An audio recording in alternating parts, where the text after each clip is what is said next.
Hello students, আশা করি তোমরা সবাই ভালো আছো, সুস্থ আছো।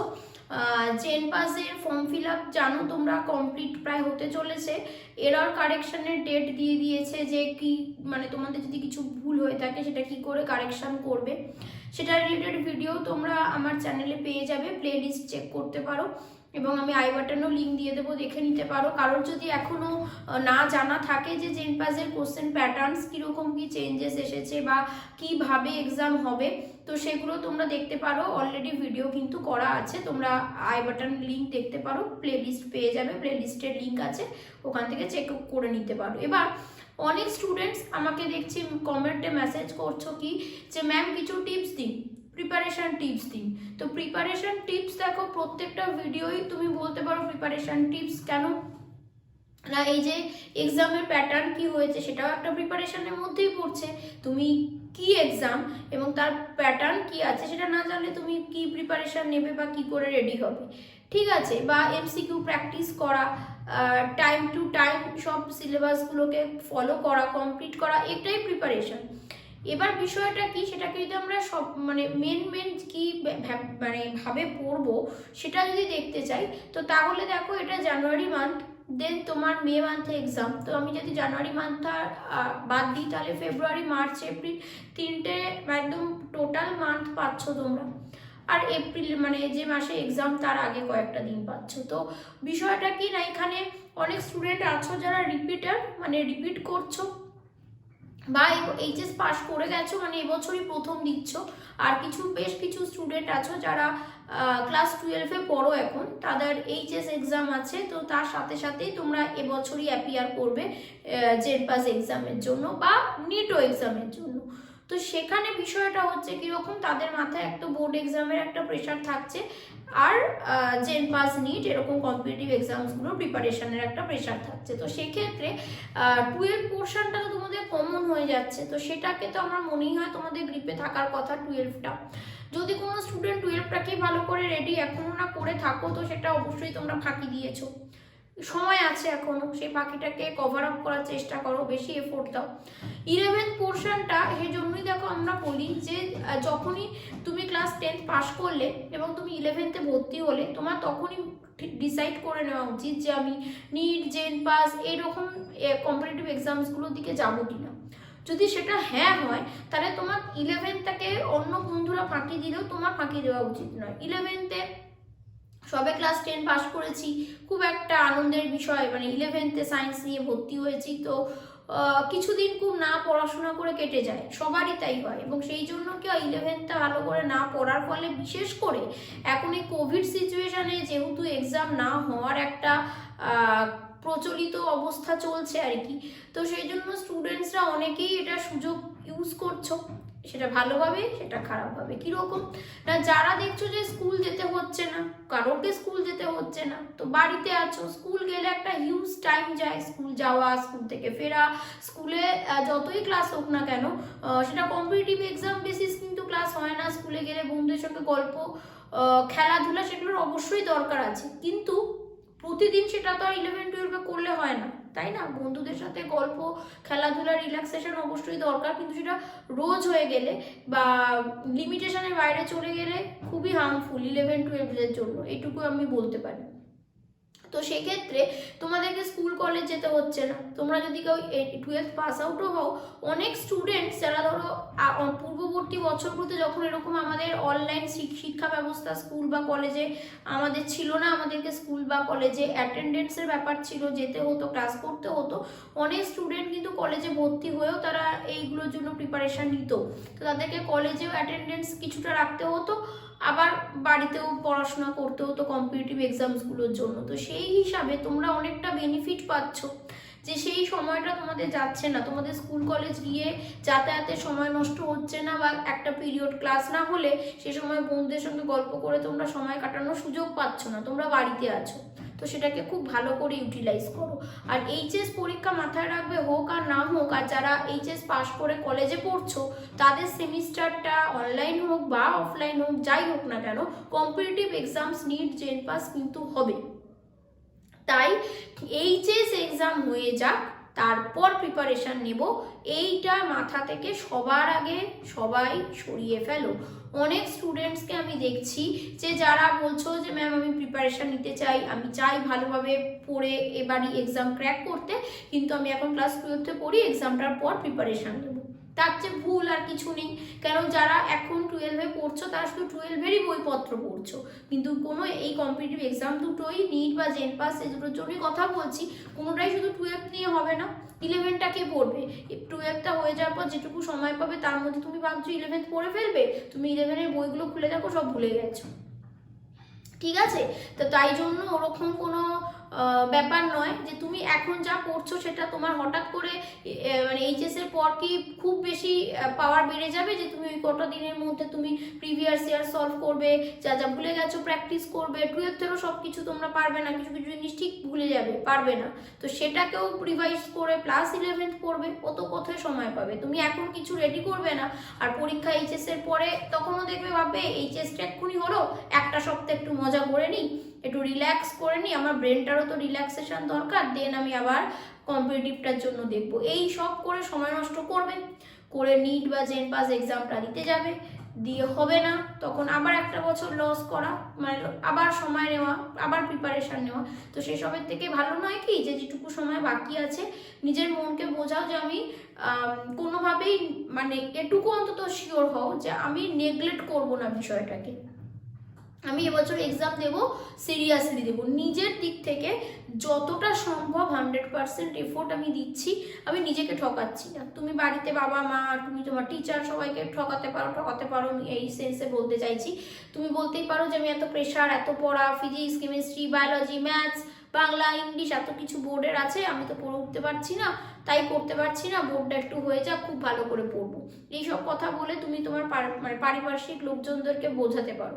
কিন্তু নিজে যদি ভাবো, হতেই পারে যে কারোর হয়তো অতটাও ক্যাপাবিলিটি হচ্ছে না যে একসঙ্গে আবার মানে এটাকে মেনটেন করে আবার 11টাকে করা, তো সে ঠিক আছে, সে পারছে না, তার কিছু করার নেই। কিন্তু ম্যাক্সিমাম স্টুডেন্ট সত্যি ব্রেনের দিক থেকে বা শারীরিক দিক থেকে না পারার থেকে সে মানসিক দিক থেকে পারে না, ভাবে হবে না, কিন্তু প্রথম থেকে হবে না ভাবলে তো কোনোদিনই হবে না। তো তাই সেটা না ভেবে যে পারবো আমি, হবে, সেইভাবে এত টাইম তোমরা বাড়িতে পাচ্ছ, সেটাকে ইউটিলাইজ করো। রুটিন, অনেকে বলেছো যে ম্যাম একটা রুটিন করে দেবেন যে কিভাবে আমরা 11-12-এর স্লটগুলোকে ভাগ করে নেব। রুটিন কেউ কাউকে তৈরি করে দিতে পারে না। তুমি বসে গত বছরের যে হাইয়েস্ট মার্কস পেয়েছে জেন পাসে কি নিটে, তার একটা কি বলা যেতে পারে, তুমি ভিডিও দেখে ভাবলে সে যেরকম রুটিন ফলো করেছে আমিও তাই করবো, সেটা সম্ভব নয়। সে কোথায় থাকে, তার পারিপার্শ্বিক পরিবেশ কীরকম, তার কতটা প্রিপারেশন ছিল, তার কোন সাবজেক্টটা বেশি দরকার প্র্যাকটিসের ছিল, সে সেভাবে তাকে রেডি করেছে, তার রুটিনটা, শিডিউলটা বানিয়েছে। তুমি তোমার রুটিন অনুযায়ী, তুমি তোমার শিডিউল অনুযায়ী, তোমার যে সময় যেটা করতে স্বাচ্ছন্দ্য সেভাবে তুমি তোমার রুটিনটা বানো, যাতে তুমি তোমার টাইমগুলোকে খুব ভালোভাবে ইউটিলাইজ করতে পারো। তার মধ্যে তোমার হতে পারে প্রাইভেট টিউশন থাকতে পারে, তোমার ডান্স ক্লাস থাকতে পারে, তোমার আর্ট ক্লাস থাকতে পারে, কোনো প্রবলেম নেই, তাই না? তো তুমি এই নয় যে সব কিছু ছেড়ে দিতে হবে আমাকে এটা প্র্যাকটিস করার জন্য বা পড়ার জন্য। তুমি তোমার টাইমগুলোকে নিজের মতন করে একটু বানিয়ে নাও, যে রুটিন করে নাও, যাতে সব সাবজেক্টসগুলোকে ঠিকভাবে মেনটেন করে পড়তে থাকা যায়, তার সাথে প্র্যাকটিস করা যায়, মক টেস্ট দেওয়া যায়। টেস্ট দেওয়ার মানে এই নয় যে খুললাম আর টেস্ট দিয়ে দিলাম মিটে গেল। টেস্টটা দেওয়ার পরে তোমাকে নিজেকে অ্যানালাইসিস করতে হবে, তোমার কি ঠিক হয়েছে, তোমার কি ভুল হয়েছে, যে ভুলগুলো হয়েছে সেগুলো না জানার ভুল, না মানে কোশ্চেন অ্যান্সার করার সময় তুমি মিস্টেক করেছো, নাকি তুমি জিনিসটা পড়েছিলে ভুলে গেছো, বা টপিকটা কোনোদিন পড়েই দেখোনি, নতুন একটা টপিক পেলে প্র্যাকটিস করতে গিয়ে সেটা তোমাকে অ্যানালাইসিস করতে হবে। যদি নতুন টপিক হয়, টপিকটা কোথা থেকে দেওয়া হয়েছে, কেন তুমি পড়োনি সেটা পড়ে নেওয়া, নতুন টপিক বুঝতে সমস্যা হলে টিচারদের কাছ থেকে বুঝে নেওয়া, এই কাজগুলো তোমাকে করতেই হবে। টাইম মেনটেন করে তুমি শেষ করতে পারছো কিনা, তোমার নেগেটিভ মার্কটা ধীরে ধীরে মক টেস্ট দিতে কমছে কিনা, এগুলো তোমাকে নিজেকে অ্যানালাইসিস করতে হবে। এবং নিজে অ্যানালাইসিস করলে খুব ভালো বুঝতে পারবে যে মানে প্রোগ্রেসটা কতটা হচ্ছে বা হচ্ছে না, ডিটোরিয়েট করছে সেই বিষয়গুলো, ঠিক আছে? আর সব থেকে বড় কথা হলো, আরও অনেকে জানতে চাইছো ইম্পর্টেন্ট চ্যাপ্টার্স আমি বায়োলজির জন্য আপলোড করেছি, ফিজিক্স কেমিস্ট্রি বলছো অনেকে আপলোড করতে, তো আমার ইনস্টিটিউটে যে ফিজিক্স কেমিস্ট্রি যে টিচাররা আছেন আমি তাদের সঙ্গে কথা বলবো যে কি কি চ্যাপ্টার্স ইম্পর্টেন্স হতে পারে, তার সাথে একটু দেখে অ্যানালাইসিস করে আমি তোমাদেরকে ভিডিও আপলোড করে দেওয়ার চেষ্টা করছি। কিন্তু ব্যাপারটা হচ্ছে যে কম্পিটিটিভ এক্সামে না ঠিক সেরকমভাবে এই চ্যাপ্টারটা ইম্পর্টেন্ট সেটা বলা যায় না। তোমরা কখনোই বোর্ড এক্সাম, এইচএস বা মাধ্যমিকের সঙ্গে প্লিজ কম্পিটিটিভ এক্সামসকে মিলিয়ে ফেলো না। ওখানে সেরকমভাবে প্রচুর ইম্পর্টেন্ট বলে হয় না, তোমাকে সব কিছু পড়তে হবে, কোনো রকম কোনো শর্টকাট মেথড নেই। বিশ্বাস করো, এগুলো পাওয়ার জন্য তোমাকে এফোর্ট দিতে হবে, এফোর্ট দিতে হবে, এফোর্ট দিতে হবে। এই একটাই ব্যাপার, তোমাকে যতটা সম্ভব তুমি তোমার দিক থেকে 100% এফোর্ট তোমাকে করে যেতে হবে। এটার কোনো শর্টকাট নেই, কোনো আলাদা কোনো রুলস নেই, তোমাকে এফোর্ট দিতেই হবে। সেটা যেভাবেই হোক, তুমি যত বড় ইনস্টিটিউটে পড়ো, তুমি সেলফ স্টাডি করো, তোমাকে এফোর্ট দিতেই হবে। তোমাকে এফোর্ট দেওয়া ছাড়া তোমার পুরো ফুললি ফোকাসড থেকে প্র্যাকটিস, পড়া লেখা, প্র্যাকটিস এই সব কিছু করা ছাড়া আর কোনো রকম কোনো শর্টকাট মেথড নেই। যারা বলছে তারা ভুল বলছে, তোমাকে জাস্ট অ্যাট্রাক্টেড করার জন্য তাদের দিকে, যে এখানে আসো আমি 10টা কোশ্চেন্স করিয়ে দেবো, কি একটা চ্যাপ্টার থেকে আমি 100টা কোশ্চেন্স দেবো, সেই 100টা থেকেই তুমি তোমার এক্সামের কোশ্চেন পেপারে সব কোশ্চেন্স পাবে। এগুলো একদম ভুল কথা, এগুলো প্রতারণার কথা, সেগুলো থেকে এড়িয়ে চলো। ঠিক আছে, আমি তোমাকে একটা চ্যাপ্টারে, আমিও যখন অনলাইন কোর্স করাই, আমি অফলাইনে ক্লাস করাই, নিটের জন্য, জেনপাসের জন্য, আদার্স আরও এরকম কম্পিটিটিভ এক্সামস যেগুলো 11-12 বেসিসের হয়, তো কোথাও এরকম হতেই পারে না যে যেখানে আমি বলবো যে আমি যে 10টা বা 20টা বা 50টা বা 100টা কোশ্চেন করিয়েছি, এখান থেকেই একটা কোশ্চেন্স তোমার আসবে। আমরা যারা পড়াই সবাই কি করি না, প্রিভিয়াস ইয়ার্সের কোশ্চেন্স প্র্যাকটিস করাই, প্লাস ওই প্যাটার্নের যেরকম কোশ্চেন্স কোন জায়গা থেকে বেশি আসছে সেগুলো ফলো করাই, সেগুলো তোমাদের কাছে তুলে ধরার চেষ্টা করি। প্লাস যে ধরনের কোশ্চেন্স আসে সেখান থেকে বুঝে যে ওরকম ধরনের কোশ্চেন্স যদি এই এক্সামটায় দেওয়া হয়, তাহলে এর উপর বেস করে বা এই লেভেলের আর কি কি ধরনের কোশ্চেন্স তৈরি করা যেতে পারে, সেগুলো তোমাদের তৈরি করে প্রোভাইড করানো হয়। তার মানে এই নয় যে সেই কোশ্চেনটাই তোমার কাছে আসবে। তোমাকে বেশি কোশ্চেন্স প্র্যাকটিস করতে বলা হয় কেন? তুমি নিজে যত কোশ্চেন্স প্র্যাকটিস করবে, তোমার ভুল হবে, তোমার ঠিক হবে, তুমি নিজে কারেকশন করবে, করতে করতে তোমার হ্যাবিট হবে, তুমি নেগেটিভ মার্কিং কম করতে শিখবে। তুমি 4টে অপশান দেওয়া আছে, সেই 4টে অপশানের হয়তো একদম ক্লিয়ার অ্যান্সার কি তুমি জানো না, কিন্তু কনসেপ্টটা তুমি জানো যেখান থেকে কোশ্চেনটা এসেছে, কিন্তু প্রপার অ্যান্সারটা সে সময় মনে পড়ছে না, কিন্তু তুমি ওটা কনসেপ্টটা জানো। তো তখন তুমি অপশান এলিমিনেট করে কি করে অ্যান্সার বার করা যেতে পারে সেটা তুমি শিখবে। তুমি কি করে একটা পেপার অ্যান্সার করছো, কত মার্কস হয়ে গেছে, তা থেকে আর কিছু করলে পরে তোমার নেগেটিভ মার্কিং বেশি বাড়বে কি না কমবে, ঠিক আছে, সেই জিনিসগুলোকে মেনটেন করা। 1.5 ঘন্টায় পরীক্ষা দেওয়ার সময় প্রেশারটাকে নিজের মেনটেন করে রাখা, যে ওই প্রেশারটা আমি নিতে পারছি কিনা, সেইগুলো তুমি যত নিজে করবে তত হবে। একটা ইনস্টিটিউটে তুমি পড়ছো, তোমাকে 10খানা মক টেস্ট দিচ্ছে, তুমি মক টেস্টও দিয়ে অ্যান্সার করে ফেলছো, কিন্তু যা তা আনতাবড়ি নিচ্ছ, ওই তো এমসিকিউ গোল করতে হবে, করে দিয়ে দিলে প্লাস পাও মাইনাসে পাও, মার্কস যা বাড়ছে, কোনবার কমছে, কোনটা বাড়ছো না, কিছুই দেখছো না, যাচ্ছ বাড়ি চলে এসছো। এরকম করে 10টা কেন 100টা পরীক্ষা দিলেও তোমার কোনো লাভ হবে না। তো তুমি 4টে-5টা টেস্ট দিলে, কিন্তু সেটাকে ভালো করে অ্যানালাইসিস করে দিলে, তারপর তুমি ধীরে ধীরে চেষ্টা করলে টেস্টের অ্যামাউন্ট বাড়াতে, যাতে তুমি various type of questions face করতে পারো, অনেক বেশি প্র্যাকটিস করতে পারো, তবে তো সেটা ফ্রুটফুল রেজাল্ট হবে। তো সেই জন্য যারা অনেকে আমাকে দেখছি মেসেজ করছো বা মানে কমেন্টেও জানাচ্ছ যে নিট এবং জেনপাসের জন্য কি করে প্রিপারেশান হতে পারে, বায়োলজি কি করে প্রিপারেশান নেব, প্লিজ ম্যাম বলুন, বায়োলজিতে ভয় লাগছে। বিষয়টা হচ্ছে যে কম্পিটিটিভ এক্সামের প্রিপারেশানের জন্য কোনো নোটস হয় না। প্রথম কথা, অনেক স্টুডেন্ট নোটস কিসের লাগবে? তোমাদের এনসিআরটি যারা নিট দেবে, এনসিআরটির প্রত্যেকটা পাতাকে যেন চোখ বুঝলে বুঝতে পারো যে কোন পাতায় কি আছে, মানে তুমি যেন এনসিআরটি বই দুটো 11th এবং 12th তোমার কাছে যেন বইটাই পুরো মেমোরাইজ থাকে।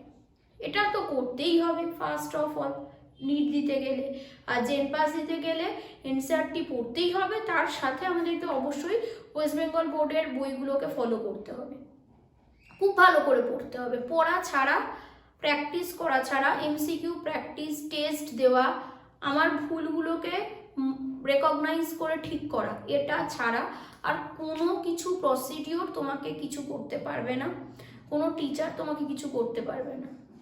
একটাই উপায়, তোমাকে পড়তে হবে হার্ড ভাবে, ফোকাসড ভাবে, একদম ফুললি মোটিভেটেড থেকে প্র্যাকটিস করে যেতে হবে, পড়ে যেতে হবে। আর কোনো শর্টকাট মেথড নেই কোনো পরীক্ষায় পাশ করার জন্য বা খুব ভালো রেজাল্ট করে ভালো র্যাঙ্ক আনার জন্য, ঠিক আছে? তো এটাই হচ্ছে বিষয়, তাই বলে নিজেকে খুব বেশি টেন্সড করে ফেলার দরকার নেই। কিন্তু অনেক স্টুডেন্টসকে আমি দেখছি যে কেউ বিয়েবাড়ি আছে, কারোর এখন ফেস্টিভ সিজন, ঠান্ডার দিন, খুব ঘুরতে যাব, বন্ধুদের সাথে ঘুরবো, ফ্যামিলির সাথে ঘুরবো, তারপরে কারোর হয়তো ওই বিয়েবাড়ি বলছি ঘুরে বেড়ানো, বিভিন্ন রকম, কারোর হয়তো কারোর রিলেটিভের অসুস্থতা আছে সেখানে চলে গেলাম, ঠিক আছে? ফ্যামিলিতে বিভিন্ন রকম সমস্যা, কি ভালো লাগা কি খারাপ লাগা, কারোর স্পেশাল ফ্রেন্ডের সঙ্গে কোনো রকম সমস্যা, মনোমালিন্য, এইরকম বিভিন্ন সমস্যা। যারা নাকি এখন 11-12 স্টুডেন্টস আছো, তাদের এই বয়সে চলছে। তো সেইগুলো থেকে ডিস্ট্র্যাক্টেড থাকতে হবে, সরে থাকতে হবে, এবং তোমাকে মাথায় রাখতে হবে যে আমার আপাতত মেন কাজ কি, ঠিক আছে? তো যাদের থেকে এরকম কিছু বিভিন্ন সমস্যা আসছে, যেখানে তোমার মনে হচ্ছে তুমি তোমার পড়াশোনা থেকে কনসেন্ট্রেট করতে পারছো না, সরে যাচ্ছ, সেটা যেই হোক, তার থেকে তুমি সরে যাও, ঠিক আছে? তো তাতে যদি তোমার মনে হয় যে সেই মানুষটা তোমার সাথে থাকবে না বা তার সাথে তোমার সম্পর্ক বিচ্ছেদ হতে পারে, তো হোক, কোনো সমস্যা নেই। কেন, যার সঙ্গে তোমার সমস্যা হচ্ছে, মনোমালিন্য হচ্ছে, তুমি তাই জন্য তোমার পড়াশোনা ঠিকঠাক করতে পারছো না, তো নিশ্চয়ই সে তোমার ভালো বন্ধু নয়, ঠিক আছে? বা সে তোমার ভালো চায় না, না তো তোমাকে বিরক্ত করতো কেন? তো সেই হিসাবেই তুমি এভাবে চলো যে যদি তুমি তোমার ভালো চাও এবং তুমি যার সঙ্গে সমস্যা সৃষ্টি হচ্ছে তোমার, সেই ক্ষেত্রে তুমি ঠিকঠাক কনসেন্ট্রেশন করতে পারছো না, এই সময় তোমার মেন লক্ষ্যটা তোমার কেরিয়ারের থাকা উচিত। তো সেটা করতে করতে যদি কেউ তোমার সাথে থাকে, জেনুইনলি সে তোমার সঙ্গে থাকবে, যদি কারো না থাকার হয় সে থাকবে না, তাতে তোমারও কোনো কেয়ার করার কারণ নেই। কারণ তোমার প্রায়োরিটি কি সেটা তোমার বুঝতে হবে এবং সেটা নিয়ে তোমাকে এগোতে হবে। তো সেটা যদি কেউ মানতে না চায়, তাহলে সেও নিশ্চয়ই তোমার সাথে থাকতে চাইছে না, তাই না? বা সেও মানে কি বলা যেতে পারে, সে তোমার যে কেউ হতে পারে, তোমার কোনো ফ্রেন্ডস হতে পারে, তোমার ফ্যামিলি মেম্বার হতে পারে, তোমার কোনো বিশেষ বন্ধু হতে পারে, যেই হোক না কেন, সে যদি তোমার এখন ফোকাস করা উচিত তোমার কেরিয়ারের উপর, সেটা যদি সে না বুঝতে চায়, তাহলে তোমার কি দরকার আছে তুমিও তাদেরকে সরিয়ে দাও তোমার লাইফ থেকে, ঠিক আছে? আমার তাই মনে হয়। সেটাতে তোমার অনেকের অনেক রকম খারাপ মনে হতে পারে, আমার সেটাই মনে হয় যে তুমি এখন তোমার মেন যেটা দরকার, যাতে পরীক্ষাগুলো ঠিকঠাকভাবে ক্র্যাক করতে পারো, সেটার উপর বেস করে তুমি যাতে কনসেন্ট্রেট করতে পারো, সেটা তোমার মাথায় রাখা উচিত। এবং অবশ্যই যে তোমার শুভাকাঙ্ক্ষী, যে তোমার ভালো চায়, সেও তাতে তোমাকে হেল্পই করবে, ঠিক আছে? সে তোমাকে সেটাতে হেল্পই করবে, বা সেও চাইবে তুমি যাতে কনসেন্ট্রেট করো এই পড়াশোনার বিষয়ে, যাতে তুমি তোমার লক্ষ্য যেটা আছে সেটাতে পৌঁছাতে পারো, সেখান থেকে ডাইভার্টেড না হয়ে যাও। তো অনেক স্টুডেন্টের আমি এটা দেখছি, তোমাদের বয়সের অনেক স্টুডেন্ট মানে বিভিন্ন, হয়তো তাদের আত্মীয় স্বজন পরিজনের বাড়িতে খুব যাতায়াত, কেউ অসুস্থ তাকে দেখতে যাওয়া, তো সেগুলো তোমার এখন করার কোনো প্রয়োজন নেই। হয়তো অনেকের মনে হবে এটা রুড লাগছে যে কেউ অসুস্থ, আমার কোনো রিলেটিভ আমি দেখতে যাবো, তো তাদের ক্ষেত্রে তাদেরকে দেখার জন্য তোমার দরকার পড়লে তোমার মা বাবা চলে যাবে, তাদের সঙ্গে কথা বলে আসবে, তুমি দরকার পড়লে ফোনে 5 মিনিট কথা বলে নাও। কিন্তু বারবার যাওয়া আসা এইসব করে তুমি বেকার সময় নষ্ট না করাই ভালো। এখন সবার আগে তুমি তোমার নিজের রেসপন্সিবিলিটি নাও, নিয়ে তুমি তোমার এক্সামসগুলোর জন্য প্রিপারেশান নাও, ক্র্যাক করো, দেন বাকি সময়টা তুমি তাদের সাথে ঘোরো, ঘুরে বেড়াও, খাওয়া দাওয়া করো, তাদের জন্য কিছু করো, যা কিছু যেটা তোমার মনে হয় করতে পারো। কিন্তু আপাতত তোমার অন্যদের প্রতি দায়িত্বের থেকে তোমার নিজের প্রতি দায়িত্বটা পালন করো, যে তোমাকে এক্সামসগুলো ক্র্যাক করতে হবে। তুমি বিভিন্ন কাজকর্মে আজকে এখানে কালকে সেখানে করে সময় নষ্ট না করে ফোকাসড থাকো। একটা ছোট ছোট একটা টার্গেট তৈরি করো, যে আমি গোটা 5-6 মাসের একটা টার্গেট বানিয়ে নিলাম, বা ধরো মে মান্থের এক্সাম, তো এখন 3-4 মাসের একটা টার্গেট বানিয়ে বসে আছি, এরকম না করে ছোট ছোট 3-4 দিনের, যে এই 2-3 দিন আমি এই টপিকগুলোকে পড়ে রেডি করে একটা টেস্ট দিয়ে দেবো, আর 1 সপ্তাহে আমি এই টপিকগুলো পড়ে আগের যে টপিকগুলো পড়েছিলাম প্লাস নতুন যেগুলো পড়লাম সেগুলো মিলিয়ে একটা প্র্যাকটিস টেস্ট দেবো। অবশ্যই রিভিশনের জন্য একটু টাইম রাখো। নতুন পোর্শনস তো পড়ছো, কিন্তু রিভিশন মানে আমি এটা বলতে চাইছি তোমাদের নিশ্চয়ই সিলেবাস কমপ্লিট সবার, সেটা হওয়া উচিত। যদি কিছু বাকিও থেকে থাকে সেটাকে কমপ্লিট করে নাও, টাইম এখনও কিছুটা আছে। কিন্তু রিভিশন যখন শুরু করলে তখন প্রথম দুটো চ্যাপ্টার রিভিশন হলো, ওটার উপর বেস করে তুমি প্র্যাকটিস করলে, টেস্ট দিলে, নেক্সট তুমি থার্ড ফোর্থ চ্যাপ্টার যখন প্র্যাকটিস করছো বা পড়ছো তখন প্র্যাকটিসের সময় থার্ড ফোর্থ চ্যাপ্টারটাকে প্র্যাকটিস তো করবেই, ফার্স্ট আর সেকেন্ডটাকেও আবার একবার রিপ্র্যাকটিস করে নিতে হবে। তো এরকম করতে থাকলে তোমার নিজের মধ্যেও কনফিডেন্স আসবে কি যে আমি আগের চ্যাপ্টারগুলো অনেক দিন আগে পড়েছি, ভুলে গেছি, এই বিষয়টা মনে হবে না। নতুন করে রিভিশন যখন শেষ করার পর শুরু করছো তখনও রিভিশনটাকেও বারবার রিভাইজ 2-4টে চ্যাপ্টার পড়ে প্র্যাকটিস করা হলো, দেন আবার 2-3টে চ্যাপ্টার পড়ার পর আবার আগেরগুলো প্লাস যেগুলো আবার রিভিশন করেছি, এভাবে মিলিয়ে মিশিয়ে সব চ্যাপ্টারগুলোই যাতে বারবার করে পড়তে থাকতে পারি, এভাবে রোটেট করে করে পড়তে হবে। না তো মনে হবে কি যে আগেগুলো রিভিশন করেছি কিন্তু এগুলো পড়তে পড়তে আবার আগেরগুলো ভুলে গেছি। এটা স্বাভাবিক, শুধু তোমার বলে নয়, যে টপ করবে, যে র্যাঙ্ক 1 হবে তারও এটা সমস্যা। তো সেই জন্য সে কেন র্যাঙ্ক 1 বা 2 বা র্যাঙ্ক ফার্স্টের দিকে র্যাঙ্কার্স হবে না, তারা রোটেট করে করে বারবার পড়তে থাকছে আর নেগেটিভগুলোকে কম করছে, বারবার প্র্যাকটিস করছে, চারিদিকে ঘুরে না বেরিয়ে নিজের হেলথকে, সবচেয়ে বড় কথা হলো ঘুরে বেড়াতে গেলে এই সময় ওয়েদার এত খারাপ, ঠান্ডা লেগে যাচ্ছে, জ্বর হচ্ছে, সর্দি হচ্ছে, এইসবের জন্য 2-3 দিন শুয়ে পড়ছে বিছনায়, অ্যান্টিবায়োটিক্স খাচ্ছে, শরীরকে আরও দুর্বল করে দিচ্ছে, যথারীতি 2 সপ্তাহ পড়াশোনা থেকে পুরো আলাদা। তো এইসব না করে সুস্থ থাকো, বাড়িতে ঘুরে খাওয়া দাওয়া করো, প্রপার রেস্ট নাও, প্রপারলি পড়াশোনা করো, ব্যাস। আর ফ্রিলি থাকো, খুব বেশি টেন্সড না হয়ে গিয়ে, তাহলেই হবে। পড়াশোনা করতে থাকো, তাহলেই হবে, ওকে। আর নতুন কিছু বিষয় নেই যে আরও এক্সট্রা কিছু টিপস, এসব কিছু নেই। তোমাকে ফোকাস থাকতে হবে, পড়াশোনা করতে হবে, ব্যাস, তুমি ঠিকঠাক র্যাঙ্ক পাবে। তো সবাইকে অল দ্য বেস্ট। এক্সাম পর্যন্ত সবাই নেগেটিভিটি এনো না, পজিটিভিটি রাখো, যে হ্যাঁ আমি যেভাবে চেষ্টা করছি, আমি আমার দিক থেকে 100% দিচ্ছি বা ট্রাই করছি, তো অবশ্যই আমি ঠিকঠাক র্যাঙ্ক পাবো এবং অ্যাডমিশন এবছর পেয়ে যাবো, ওকে। তো সবাইকে all the best, thank you.